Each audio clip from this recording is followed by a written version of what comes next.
এক বছর আগে শাড়ির বিজনেস করতাম, তো করতে পারছি না। আর এক বছর আগে করতে পারিনি, জিনিসটা বন্ধ হয়ে গেছিলো কারণ আমি প্রেগনেন্ট ছিলাম। জিনিসটা করাটা সম্ভব নয় আমার পক্ষে।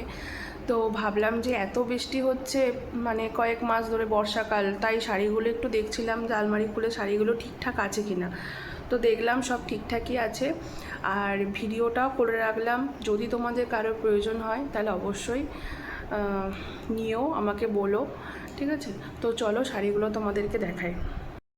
এই দেখো, এই একটা শাড়ি, এইগুলো, আর এই যে এই কটা শাড়ি পরে আছে। অনেকগুলো বেরিয়ে গেছিলো, আর জাস্ট এই কটা পড়ে আছে। এগুলো বেরোলে একটা টেনশান কম, মানে টেনশান চলে যাওয়া আর কি, আর কিছুই না।